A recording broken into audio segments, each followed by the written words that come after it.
You're listening to another episode of Mr. Alec's Neighborhood. This is the place where you're entitled to Brad's opinion. And now for your host, Brad Allard. But how y'all doing out there? Another wonderful day. Finally some fall weather, right, guys? I mean, it's close. Yes. Well, it's close enough, but it's better than it's been. I have Donna Hollowell Patrick. Many of y'all remember her as Donna Hollowell, who taught in our schools for how long? About 30 years? I was in Burleson for 19 years. And then you taught at Everman for a few years? I was at Everman for 5. And then Southwest Christian. Yeah. Yes. And so you probably have a great number of students that remember you, some of them that will be watching this show. And then the man who stole her away from us, Mr. Dwayne Patrick, I remember when you told us that you were, going to meet, you had a man in your life. I remember you and I were talking at Southwest Christian when we worked together, and you said you called him my boyfriend, and I just bust a gut. I mean, it's like, golly, my boyfriend. Did he ask you to the big dance? That's all right. I don't think I was that smooth. We heard a lot of great things about Sunset Hill Tree Farm, and that's what we're going to talk about today, because you got lots going. This is probably your busiest time, is it not? It's definitely. Yeah, I would imagine. And so we're going to talk about all the things that got going on. And, for Christmas, for Thanksgiving, for Halloween, I don't know, for Veterans Day. I mean, you probably squeeze everything y'all can in there, right? You bet. Yeah, okay. So before we jump into all the joys of tree farming, let's talk about our sponsors to make this possible. You remember our friend Daniel Baisden, all right? Yeah. Talked to him this week. Did you really? Okay. I did. Well, of course, at the fundraiser. Fundraiser. Uh-huh. Yeah, we last saw each other a couple nights ago at the Next Step fundraiser. That was well done, I thought. Your daughter put on a very nice show. Thank you very much. She's, like I told you then, she's very impressive. She's been on here, I would bet, about half a dozen times. And I sit across the table and said, boy, she's just like her mother, very much so. Thank you. That's a compliment. It is. But she's very well spoken, and she handles it very well. And Next Step is one of my favorite organizations. Anyway, I've got about 3 or 4 that I have on routinely, so I'm very blessed about that. But anyway, back to Daniel. He's paying for this. All right, CrossFit Gym, CrossFit over at 317 Southwest Wilshire, behind Stone Soup City, whatever is it called? What's that cafe called? Stone Soup, yeah. Yeah, my wife loves that place. I get a little free shout out. But anyway, go over there, work out. It's heavy duty workout. Unlike farming, which is a nice leisurely activity, I'm sure. Yeah. But CrossFit Burleson will give you a good workout at 317 Southwest Wilshire. And then, of course, Shandy Stogsdill, the Stogsdill Group, turning transactions into relationships. She told me a couple of days ago she's looking for maybe some additional agents to her agency or little group. So if you're interested out there, give her a holler. But if also you're looking to move in this area, you need to talk to somebody like her, because it's still pretty tough. Even though if the market value supposedly is declining a little bit, you couldn't tell it by us, and I'm sure you couldn't tell it by y'all's taxes either. But there you go. Yeah. But Stogsdill Group, she knows where all the real estate is. Then, of course, our friend Otto at our place was there this morning with some of the guys from Sunday school. Many of you, of course, and they all said, hey. There, good. Hey. Yeah. Welcome back anytime. You got to bring this guy over so we can get a good look at him. And, of course, right now it's too late to do anything about it. But, anyway. No, we had several of the men there. We meet there every other Thursday, and it's a nice time.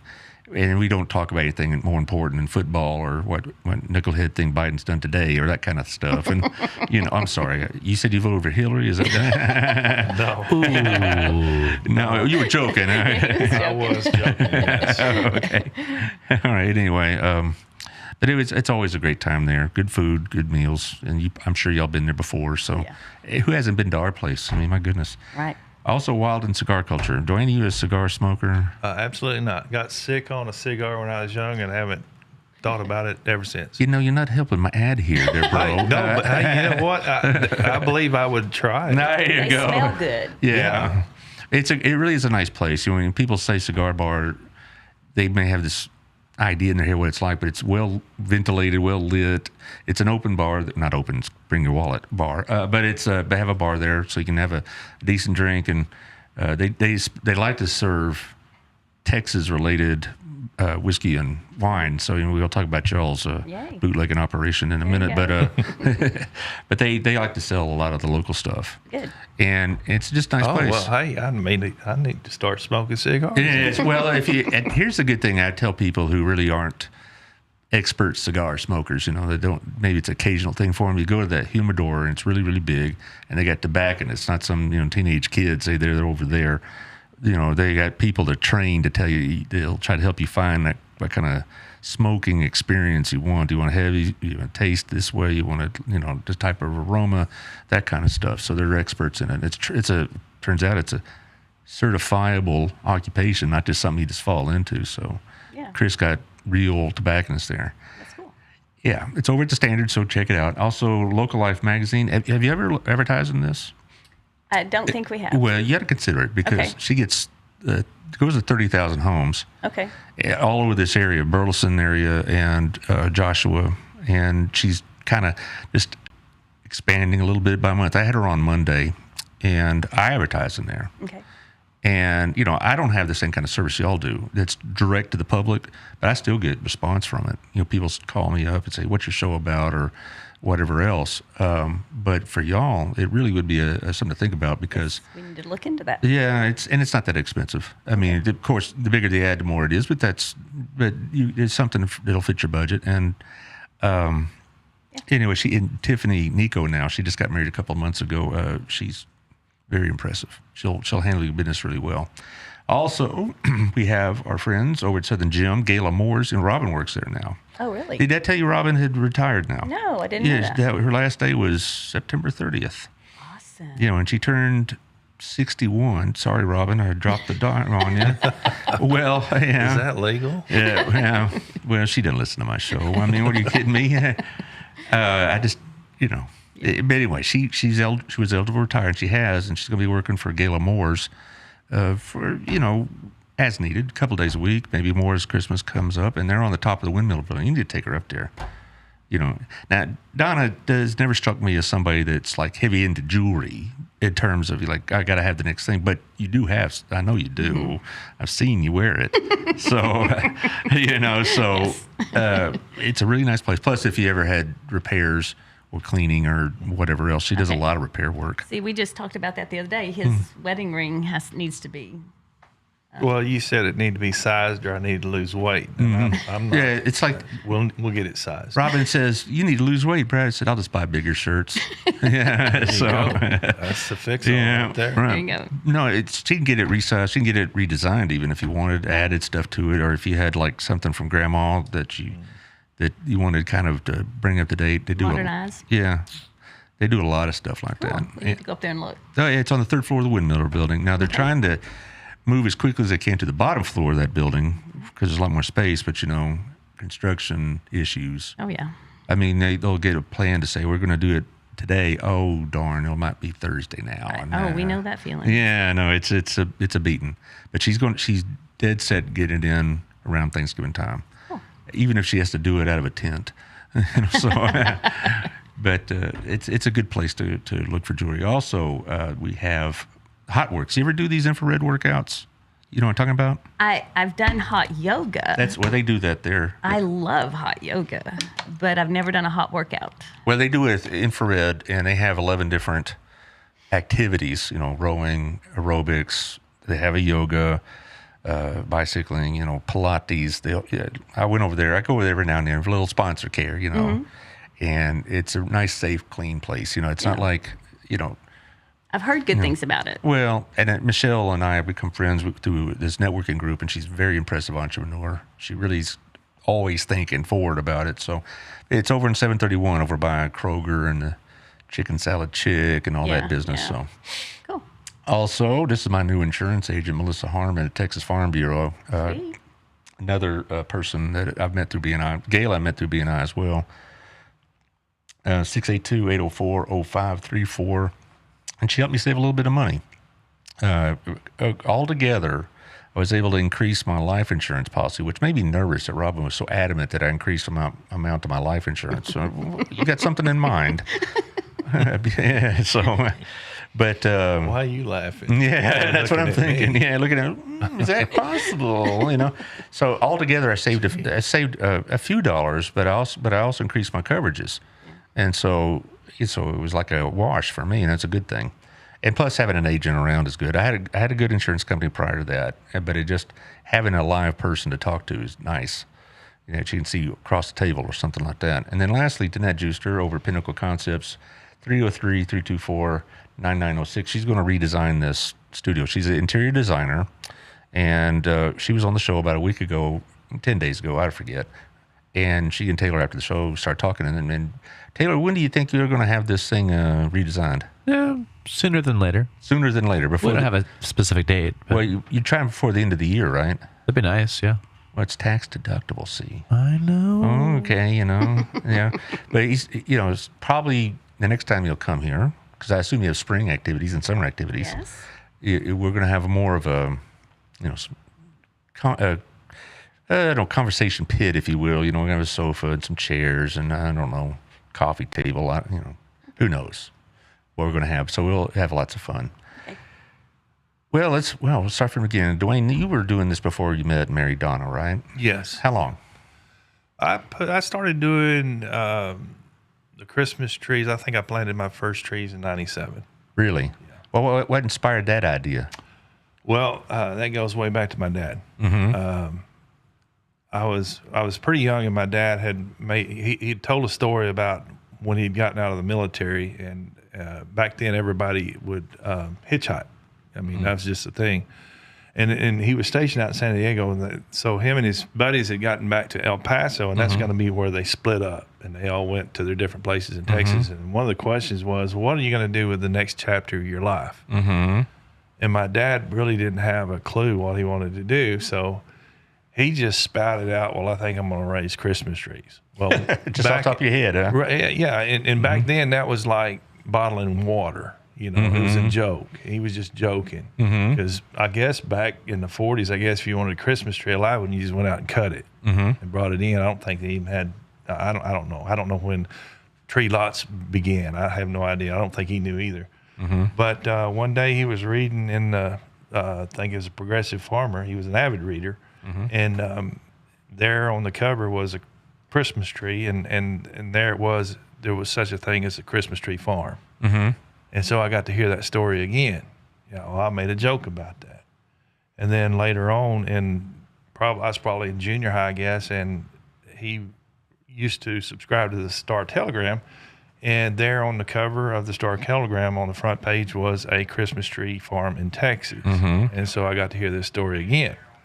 So fast forward a few years, and I've got my own place, and it's not big enough for row crops, and it's not really big enough for cattle or anything like that. And what are you going to do with it? I mean, I'm an avid believer, if you got land, do something with it. Sure. So I thought, well, Christmas trees.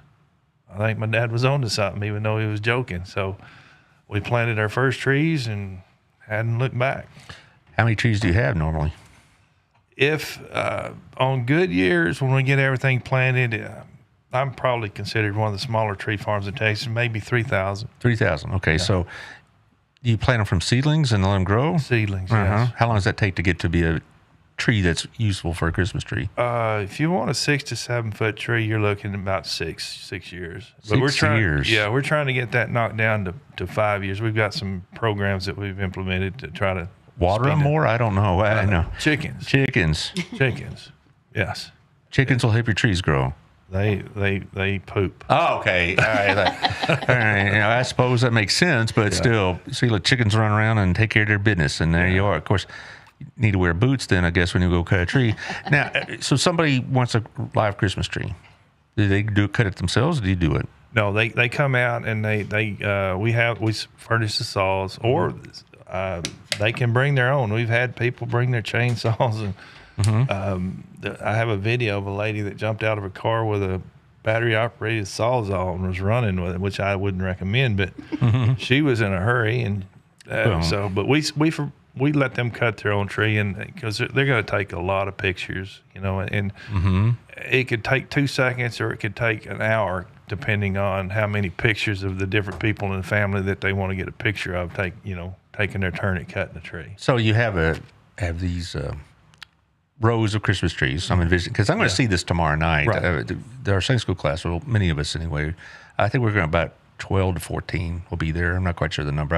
I'm not Cindy ramrodding said this. 17. but- 17. Okay. Yeah. Well, okay. That makes sense. Cindy ramrods a lot of these things for us. She just, likes to put on a show. But anyway, what I'm envisioning is you have rows and rows of trees, and basically you just go by and say, that's the one I want. Right. And I'm sure they're priced according to what the height and size. Right. And so we have some that are like 10 feet tall. I mean, that'd be much, do. Yeah, Yes. really. That'd be a lot, much Last too tall year- for my house. Oh, last year we had one that was almost 12 foot that Yeah. somebody got pretty quick. I don't like to let them get that tall because it's more work for me. So I try to keep it down to a minimum. So what's the average size? Right now, the average is probably 7 and 8. Yeah, that's what most people. Yeah, most people have an 8-foot ceiling. So How long does a live tree last in Christmas time? You put it in. I know when I was a little kid, we had little plate kind of thing to put the water in. We had to keep the water going. How long does that last now? It should take you on up through New Year's, no problem, as long as the customer keeps it in water and you keep the water. And you have to watch the location in the Yeah. house. If it's right next to the fireplace, And if it has a vent Or a blowing heater on vent. it, so you don't want that. It'll those dry it out things pretty matter. quick. Yeah. Have you noticed people going to natural trees more lately, or because I know a lot of people went for synthetic trees, Right. and whatever, and they're not cheap, particularly because they're petroleum based, and how Right. difficult that's become. But you think more and more people are looking to have natural trees in their home? The more that people turn back to nature and want something that's like, let's just throw that word out there, biodegradable. If your plastic tree gets old and you throw it into the landfill, it's there another 100 years. Easy. Yeah, maybe 100,000 years. Yeah. Who knows? Yeah. So, but it seems like there's a more healthier movement. Because you've got climate change and all this going on. So You said that. Yeah. I'm not advocate for that at all. Okay. But a lot of the people, we're seeing a lot of this. They're becoming more mindful of their environment. And so that kind of spurs them want to go with a natural tree. But then on the other hand, you have the people that think, well, you're destroying, this. But they don't understand. For every tree we cut, we're planting 10 more. Right. So Well, to me, it's like you're destroying wheat to make bread. No, you plant right. more wheat. Right. exactly. This isn't like going out in the wilderness and cutting down a live tree. You're cutting down a tree that was grown for this purpose. Exactly. And from what I understand, that having a live tree in some ways is probably more beneficial than having a plastic tree or Yes. whatever. Of course, I remember when I was a little kid, my mom had one of those tin trees with the Silver? little silver, right, and the light turns. We had Yes, that. those We are had so that. cool. Yeah, yeah. A70. There was exactly 50 branches to that. Yeah, you stick them in there, and there you go. I think the Hallmark Channel has done as much as anything to encourage people to get a real tree. Mm-hmm. I mean, we hear about that a lot. They're like, oh, this is just like a Hallmark movie. And so we're familiar with Hallmark in our home. I think they've done a lot too. It's like, okay, it is baseball playoff time, Robin. I don't care. I've only seen this one 4 times. And I said, I'm going to spoil it for you. He's the real Santa Claus, So, and I'm watching Christmas movies in July, and I think there's something wrong with that. But anyway, No. keeps her occupied. But I've known Donna quite some time, and she's always been environmentally conscious. I mean, this is something that you stressed in school. You taught a lot of biology classes or related to this activity. Didn't you try to have like some sort of like sustainable garden at BHS or something like that? I planted stuff at BHS, but I built and ran the Outdoor Learning Center for BISD for the whole time I was there. I mean, like the first year I came to BISD, I went to the superintendent and asked if I could have land, and he gave it to me. And so I built that. So an outdoor education facility, I ran that the whole time. When they turned it into Centennial's practice field, they gave me the one behind Branson, and I ran that until I left. But yes, every school I was at, I planted something. I had the Sea Club at Hughes for all those years, and we had a greenhouse and composting and all that stuff. And then at BHS, I did, of course, environmental science, and we did composting, recycling. We planted stuff. So yeah, all that.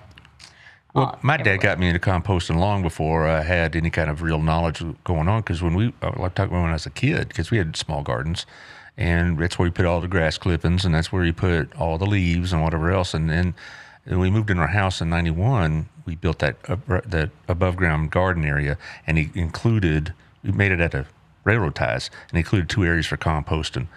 And so and it wasn't so much like we were like environmental hippies or anything like that. Just my dad grew up on a farm.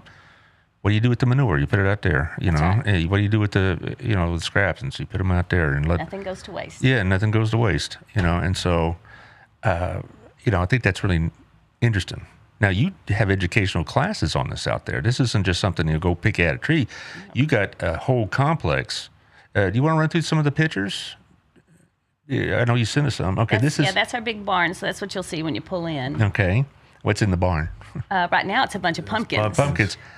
And that's one of the educational classes. So we're at my, that's my lazy man's compost bin, and then over where the little boy in the black jacket is, we've got a vermicompost. It's worms over there.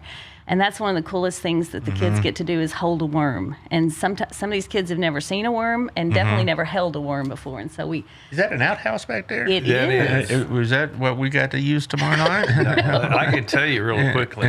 My dad, of course, when he got older in age, he still liked to come out to the farm. He had moved to town, and the older you get, you just can't get that far away from a restaurant. You got that right. So I told him, I said, Dad, you can come out anytime you want to. I'll build you an outhouse. So I built that specifically for my dad so he could come out to the farm.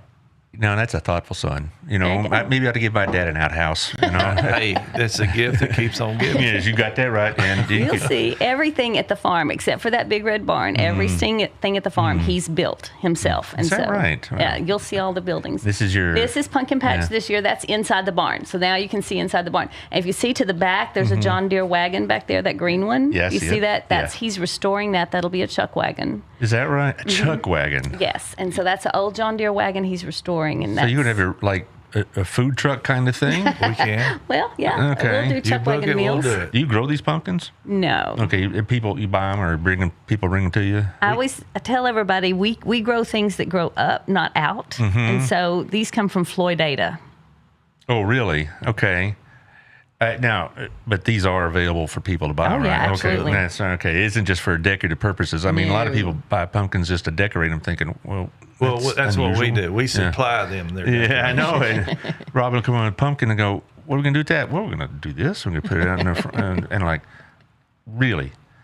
Okay, and then there was Santa Claus. Now, you told me that was Barry Swindoll, right? That's Barry. Yeah, I've worked with Kathy for years and years and years, and I taught both her children, and so Barry is well known. He's a wonderful Santa, the best Santa we know. Yeah, absolutely. And that's him with Dwayne in the trees. In the trees. Okay, well, back up the picture. I want to take a look at the trees again, if you don't mind, Taylor, because I was looking at something. So, is it, I'm thinking like row crops, they're all nice and neat there, or it's not like you just scattered out there. No, they're in rows. No, they're 8 foot apart. Well, actually, no, they're 6 foot apart. 6 foot apart, because I can't hardly get through there with the lawnmower. But yeah, they're 6 foot apart. But you'll see we have rows. Now, like you said. You can see the young ones back over my shoulder there. Yeah, they see the seedlings, yeah. Yeah. Okay. So we do succession planting. So we'll plant about 250 one year. And then we go to another section somewhere else. I don't plant them next to each other because when they're grown, some of year 5, some of those are as marketable trees, 6, but you don't want people cutting those yet. So I don't put the succession plantings next to each other. I spread them out so I can control the people. And we also let the land lay out. Yeah, you got to let the land lay out for a year on the 7th year. That's biblical. Biblical, it is absolutely, yeah. And my cousin does that, and and he knows the biblical origin of it, but it's also just common sense farming. They all do it. Now, as far as like you buy a tree, put it in the house, and you use it, Can you replant it? Will it take root again? No, these are cut trees. You can come out and cut it. So once you cut it, it's gonna die. Okay, so it's not like, well, I can buy a tree every year and then have my own forest back there. There are some people, and I've tried it before, but I don't really have enough customer base to do it. But the potted trees, people call all the time and say, "Hey, you have the potted trees that we can replant." Once we use it. But I'm not an advocate for that, because the problem is, you take a tree that's already been outside and it's already the winter season, so all the sap goes down into basically the roots. And then you take that thing back into a house where it's 70-something degrees. Well, guess what it's going to want to do? It's going to force the sap to go back up, and it's wanting to live. I mean, the needles and all that. But then at 1 month, what happens? You take it back outside, and guess what? That tree's so confused, it normally just dies because it doesn't know where the sap should be, up or down. And you can't, it has a cycle. God has a schedule. Yeah. Right. Period. End of story. Well, once you've done with the tree, what would you suggest they do with it? Well, a lot of people take them out and put them in the backyard and let the birds nest in them and yeah, or there's a lot of calls. People say, "Well, I need your old trees so we can bait out a crappie place at the lake." At the lake or the pond, you can dump it in there, and it becomes habitat. You can mulch it. And the city mulches. Burleson, they'll pick them up and take them to the mulching center, or you can cut it up yourself and use it for firewood. If you got a fireplace, use it for firewood. Makes a good starter. Yeah, I bet it does, and it smells good too. It does. Well, I just was thinking, what would I do with it? I'd probably mulch it and put it in my garden. Yeah. I would. Something along those lines. But for somebody maybe have property, they could put it out there, like you say, make a natural habitat out of it. I think that's one thing when I was kind of skimming through the material to try to figure out what to ask, whatever else. One thing that struck me is that somebody who doesn't know what's going on with it, wow, this is hard on the environment. I'm thinking, no, this is helping the environment much more than some synthetic tree. And I know, Donna, you're really into sustainable farming. Right. Y'all grow other things besides trees? Well, we do. We're into the animal aspect of it. We have our own cattle, or just for what we're going to put in the freezer, and then chickens. We're really into chickens because we get a lot out of chickens. We eat the rabbits. Chickens. Yeah, we got rabbits. You need to talk in the mic. Rabbits. Yeah, there you go. But she can't keep her eyes off you. That's a problem. You take the mic with you. All right? If you're going to stare at him lovingly all that time, you need to talking to the mic. But anyway, no, that's one of our main things that we talk about on our school tours. That helps us be self-sufficient. So we're gonna eat our own. That turns a lot of people off, but we're dealing with kids. Yeah, right. They're thinking the rabbits need to be petted, not go in the freezer. Right. Well, I grew up somewhat not a 24/7, but in a farming background in a sense. My dad grew up on a farm. I spent a lot of summers there. I still spend time with my cousin there, so I know where the meat comes from. And you don't get emotionally attached to them. But they're little kids. They are kids. And you ask one of them, so where do you get your eggs from? Well, Walmart. Yeah, that's right. Walmart. That's where they get their beef. That's where they get everything. But they don't. And that's what we do. That's what our focus is. That's what she wants to do. She wants to teach these little kids that, hey, you think you get these things from there, but that's not where they start. No. So. And we want to connect people to their food and connect people to, all of it. Like I have, cotton there, and like, what does cotton do? Well, that's your T-shirt right there. And so we connect people with the things that the environment, that the world, that God provides for us, and how do we use those, and where does it all really come from? So. Well, and I'm also thinking, and as a little kid, and or I take my kids when they were young as a chaperone to their field trips, they'd always have like these kind of things that you're demonstrating about. Where does it come from? How do you sustain a garden area? How does things grow and things like that? And I remember that going on, and that's what you have out there. And that's what you've added to this operation. You had the farm, but did you also have all these other activities, or did she bring that to you? Actually, I pretty much had them all in place. She just made them boom. Really? She made them really active, huh? Right. So you know her. She I know. has that. She has that.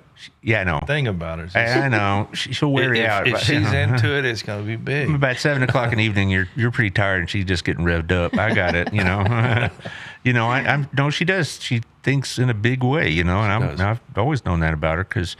When you went to work for Fort Worth, I mean, you didn't go there just to, take tickets. You went for that botanical garden. You wanted to make things happen. Right. And sometimes, some people don't move as fast as you do, I would imagine, right?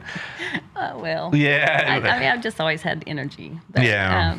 But I get real passionate about things. And so does he, though. I mean, he's passionate about the education piece. He's passionate about the farm. And we're passionate about it being a business that's given to God and directed by Him, and so you'll see when you come to the farm, there's scripture all over the farm. Well, there's scripture on your Facebook page and your website. When I was looking at your website, and I was just to get an idea. It's a nice website for one thing. Thank you. Did you put it together?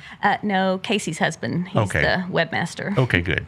Well, anyway, they have these activities. It didn't like just we're strolling around and okay, that was fun. No, you have them do things and you being the teacher that you are, you lead classes. Now, you told me earlier you coordinate with local teachers if they want a certain specific lesson to be taught.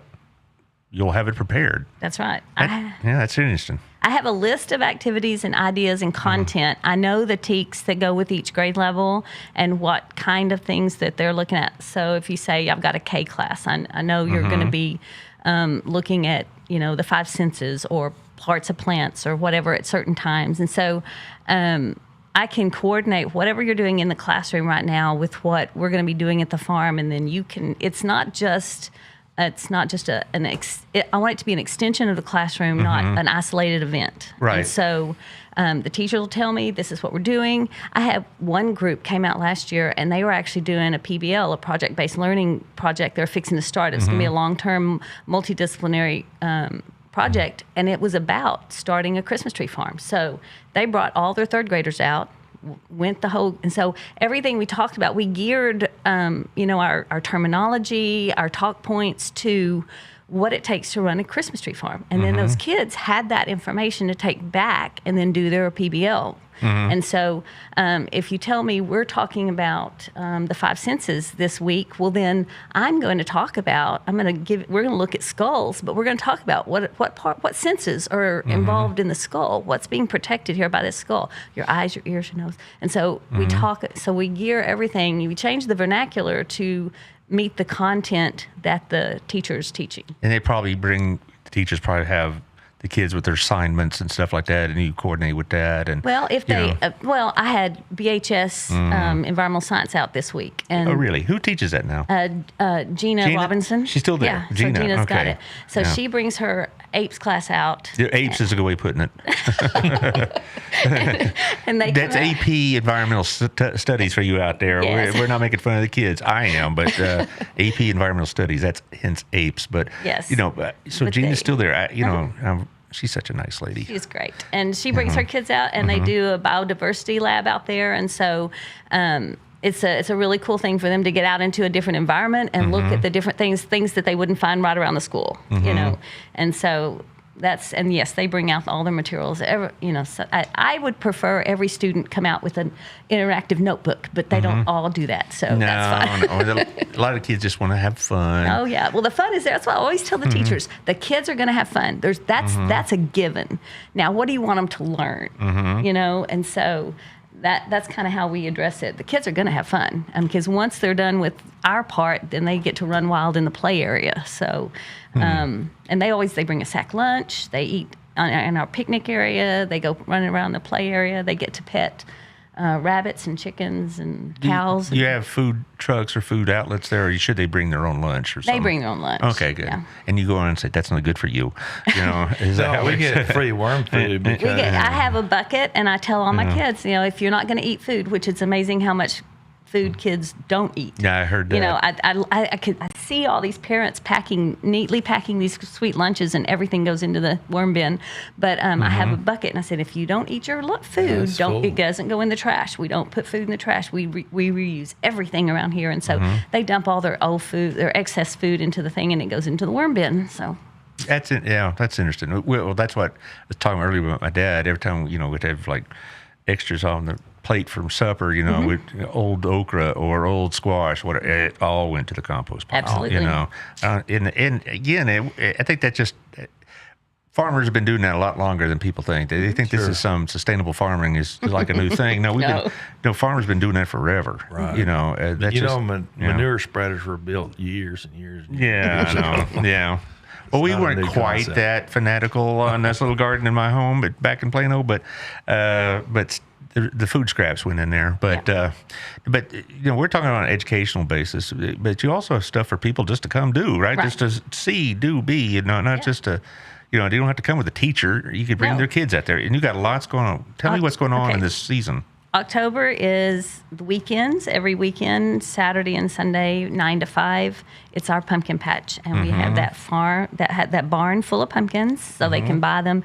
Lots of cute pictures. I planted a really cool sunflower patch this year. I'm so excited about, and so lots of pictures taken in front of the sunflowers. We have bounce houses. We have some food, snacks for them. We have a little store. We have a farm zoo. They can pet the animals. We have, a cow. And then they can look at a bunch of different ones. What's in the store?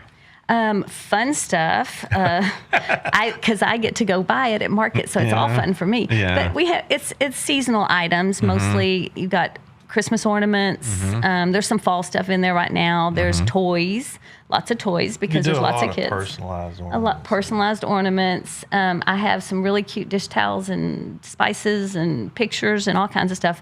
But this year, we spent this summer building a mining unit for our farm. And so it starts with a big water tower. It goes down 6 levels? 5 or 6 levels. 5 or 6 levels down to an area. And the kids buy a bag of mining rough in the store. And so it's gravel. It looks like gravel and dirt, but when you start shaking it into the little pan and moving it in the water, all the gems are exposed. And so amethyst, it's real gems, amethyst, turquoise, quartz, tanzanite, a lot of different kinds of pyrites in there. And in some of the bigger bags, there's actually some fossils and things in there too. So it's a really cool thing. It's been a big hit this year. It was one of his dreams for several years to build this thing. And we we were working on a man's boat dock, and they were getting rid of all the wood, and so we took all that wood from a boat dock and built this mining thing. So it's cool. Well, most of every structure there has been made out of recycled stuff. Yeah, gifted wood that somebody gifted him with, and everything's been built out of something else. But somebody gives me some wood, I'm like, okay, now what can I build? Yeah. So we have the big play area and everything. We do chicken races too on the weekends. We have 3 chickens that were just bred for speed. You take bets? We always that's up to y'all. we always tell people, get your money ready, and that's a big joke too. But you got the green eye shade on, like you're touting the chicken, and then we don't have a per mutual bet yet, but it might work out in the future. I don't know. But it's a big deal. So weekends in October, so we have 3 weekends left, and then most of November we're not open to the public in November. But it's mostly photography. We have photographers come out there and do family minis. So our house, it's always filled with photographers and families all November. You can do school tours year round. You can do parties, birthday parties. We have like our Sunday school party. Like your tomorrow. Sunday school party. We have a company party this weekend. They're having their fall party out there. So we can do that kind of thing year round. And then we open for Christmas trees the Friday after Thanksgiving. Oh boy, really? So if I wanted a Christmas tree, I'd need to wait then till the Friday after Thanksgiving. I wouldn't sell it. I get calls, because of course Lowe's and Home Depot they're advertising Christmas now. Oh, cool. They've been doing that since June. Right. Well, we get calls all the time, like at the first part of November. Well, I got family coming in the first part of November. Can we come out and get a tree? I'm not going to sell the tree. Well, it won't be there at Christmas. Right. Somebody calling you? See, they want a tree right now. Right now. Yeah. Okay. Well, I bet that day after Thanksgiving though is quite the day. It is. It's just crazy. a mob. Yeah. Well, we opened the gates at 9:00, and this last year, about 7:30, the line started. Good heavens. And because we had advertised that we had a minimum number of, we only had like 60 so trees that they could cut. That has a backstory too. Yeah, we had a fire the same year that same day the Bastrop fire started back in 2011. Yeah. A transformer on the pole blew up and it burned up the field.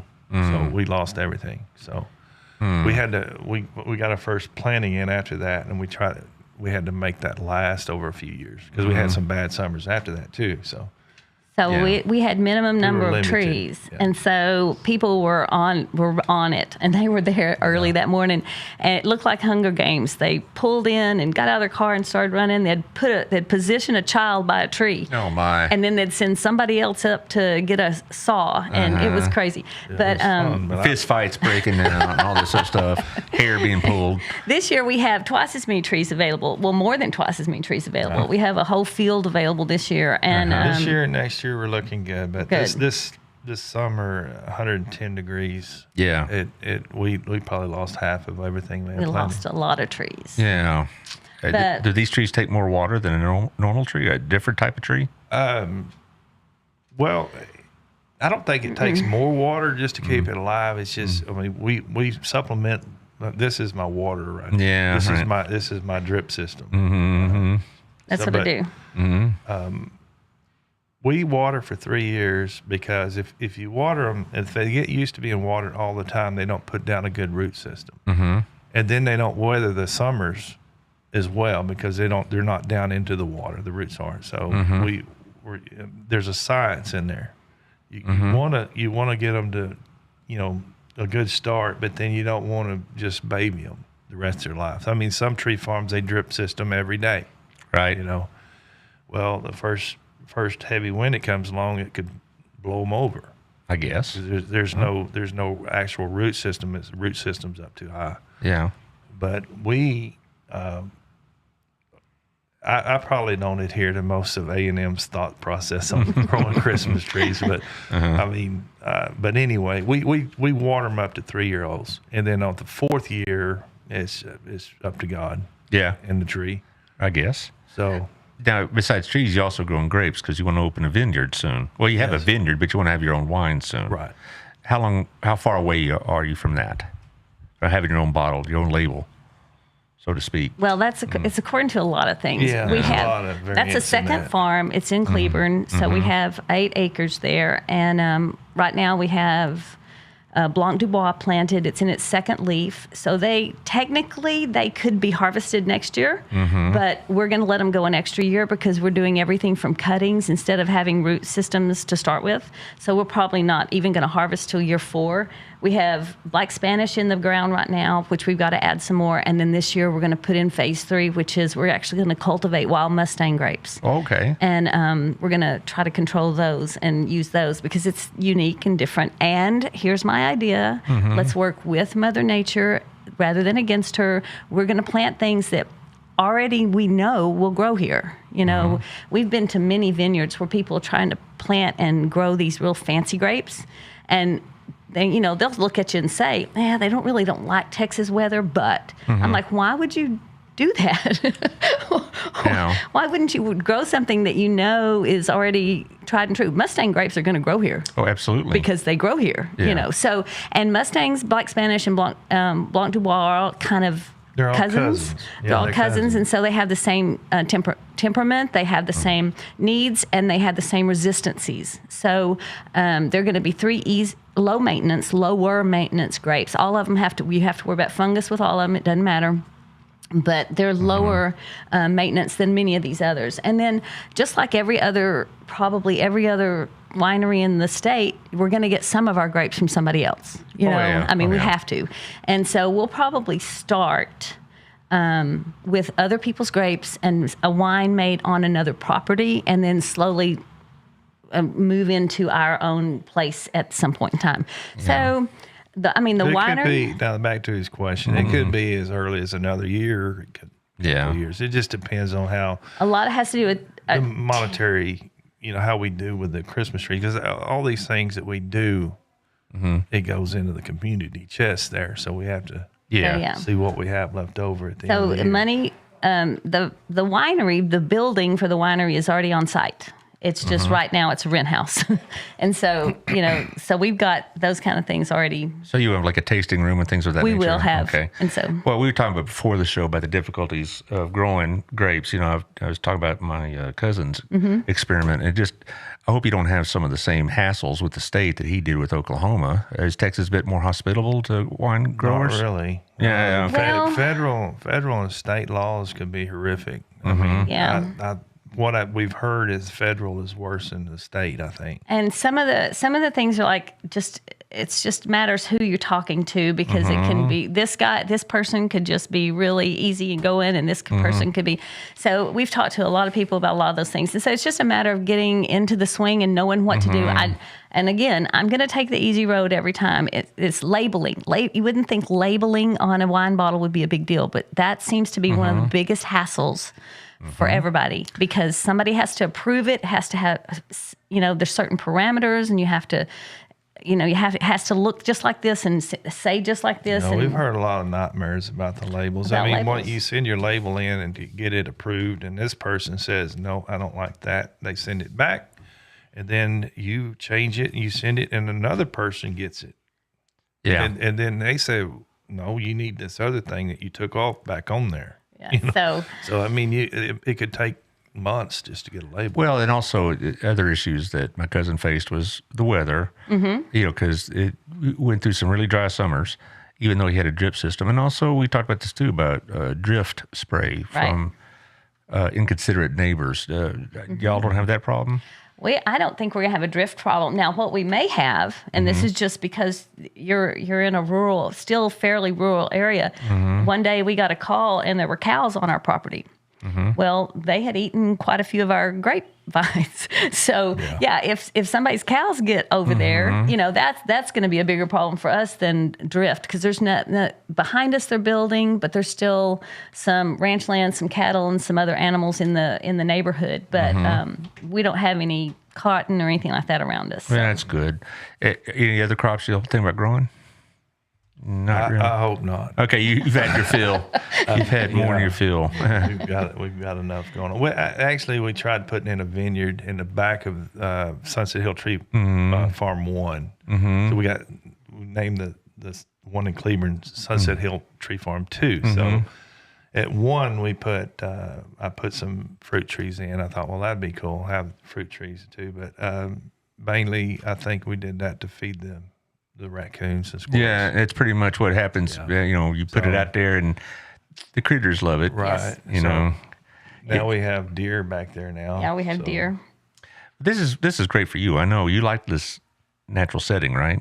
I love it. It's so beautiful. It is, and it's peaceful. You wake up in the morning, you drink your coffee. Y'all drink coffee? I do. Okay. Taylor, do we have any more of those cups? All right, he's going to check out. We had some mugs made. I didn't even think about this, but I just thought, I have coffee. All right. Yeah, Yes. I had some coffee mugs made. There you go. If you don't like coffee, you can put other stuff in wine it. fits in one. You're exactly right. Sometimes, at 2 a.m. or something like that, Robin, I just had to have a cup of coffee. Yes. But no, I had Those a are nice. young lady named Mandy Harden, Creative Concepts by Mandy. So if you're looking for try to do promotional items, that's somebody you might want to talk to. But Those are nice. yeah, it's kind of neat. That's where I got the hat. I don't have any more hats, unfortunately, but it's all right. But anyway, they y'all have probably items like that for purchase as well, I'd imagine, with your logo on it and things like that. Yeah, we have an ornament, Christmas tree ornament, and then we have shirts and stuff. But Well, yeah, but this is cool. yeah, you need coffee mugs, I guess. I don't know, but I gave one to the mayor, and I think he hides it. But anyway, they that sounds like a really good lifestyle. I'm sure there are some days are better than others. But how does one get out to this place? Well, you're from Burleson, you're gonna go south on 35, and probably the easiest way now is to go all the way down to 107. And we have Well, if anybody from this area knows where the dump ground is. go past the dump ground. You talking about Turkey Flats or whatever you call that thing? Turkey Creek dump. Yeah, just go to the dump Turkey ground, cross over the highway, and follow the sign. Is that Follow really? the I've been out to the dump more than once. So go It's right. right there at that It's right dump. there. If you exit right there where the dump is and go across, go left over the highway, and then there's little pumpkin signs all the way to Boy. all the way to our place. Now, can I tell you a quick story? Sure, you A few got time. years ago, when the emu thing was big, Oh yeah. and then it busted. Well, a lot of people just turned their emus loose. Mm-hmm. And there was literally an emu that took up residence on a corner on the route out there. So people would call, how do you get there? And I said, well, you go down to the dump, and then you cross over the highway, you go down to the T where you see the emu, and then you turn, and then you go this way. The emu was there. Oh yeah. He was there. My dad used to work for the SBA in his later part of his working career, and everybody got all excited about emus and eggs and all this other stuff. And he was telling these people, unless you're going to just make a hamburger out of it, what are you going to do with it? And that's what happened. And over in Ellis County, they got like herds of them, flocks of these emus that just, they're like the old Mustangs used to be, just wandering the countryside. The emu's not there anymore, so I hate to build that up. And But there is a people wanna see pumpkin. Okay, but 107 is the name of the street or the road because FM 107. Yeah. FM 107, because a lot of people, we got so many new people here. You say, go to the dump and turn left. Well, I know what you're saying, but a lot of people don't. Right. It's like these old timers in Burleson. You go. Well, you remember that can't- guy used to live within the corner? Yeah, he turned over to his house and Yeah. But But you can't miss if you go down 35, you cannot miss a dump. Now they have a mountain there. yeah, It's a mountain. yeah. And so tomorrow night when my crew comes out there, what's going to happen? I don't. Do we have Well, some planned? Or we're is going to take y'all on a hayride. Uh-huh. Okay, so you'll go to the back and everything, and see what we do. We kind of decorate the back up for a pumpkin patch. So, it's mostly for kids, but you guys will have fun too. I'm sure. But, and then y'all are going to hang out. Y'all go down. We're going to look at the animals, and y'all can, if you want to do the obstacle course, you can do that. Obstacle course. swing. Not everybody is. Swing. Listen to this. Do the obstacle course with my knees. Now. So should Robin bring her own Claritin or Allegra? Yes, Okay. yes. Okay. But it's just that I feel like the ragweed is starting to get up. I'm not. Oh, I know it is. Listen to my wife at the house. I think the ragweed is starting to show up out there, and that's the only thing you'd be worried about. I think y'all are going to do some mores on the fire pit. And my diabetes is going to be a problem for that. Yeah, we're going to the doctor in about an hour. I'm going to say, oh, doctor, after you take my A1C, I'm going to tell you about the s'mores I'm going to eat tomorrow night. I can't think of hardly anything that would trigger my numbers unless I have a Dr. Pepper with it. There you go. God. Yeah. Just saying that, I just jumped up 2 points.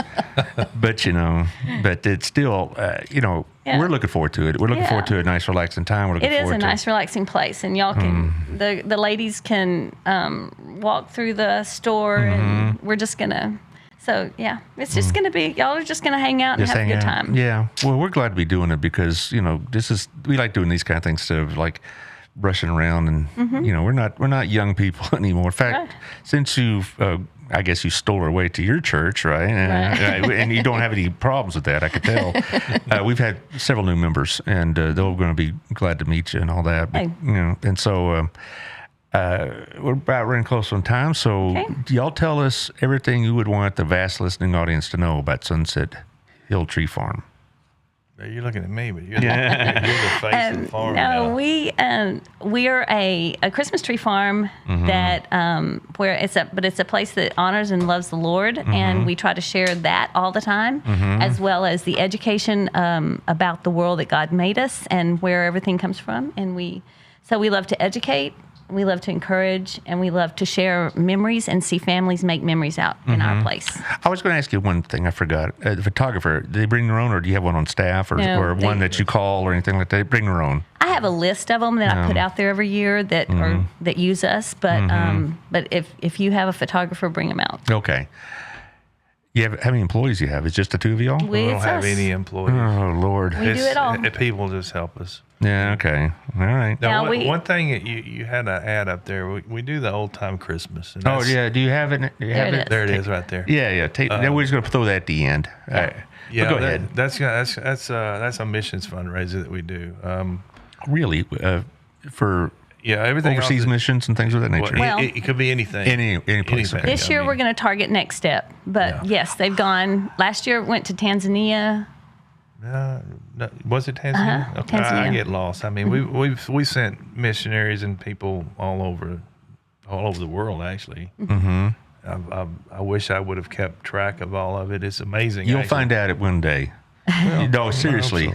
One day, maybe not on this side of heaven, but you'll be told one day. Maybe on the other side, but you'll find out. But that your contributions led to the salvation of somebody. Yeah. Everything You're off gonna know it. everything off the gate goes straight to missions. It's not like these other things where 10% of it goes here, whatever. 100% goes. Well, I'll tell you what.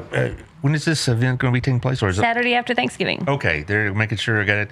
Let's keep this ad, Taylor, and we'll run it until then. What is this stuff? Yes, sir. We do that all the time. Okay. It's not.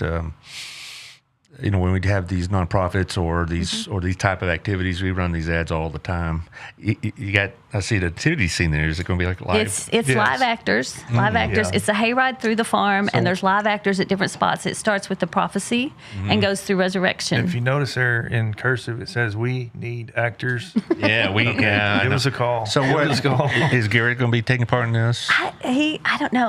I feel like every year that we do this, he has to go to Allie's family. So Oh, I know in-laws. I know in-laws. I so, remember Garrett was involved in about every drama activity in school there was. Well, yeah, and he's teaching now Well, he's over at Hughes, right? at Hughes. Yeah, Is he teaching drama? he's teaching drama.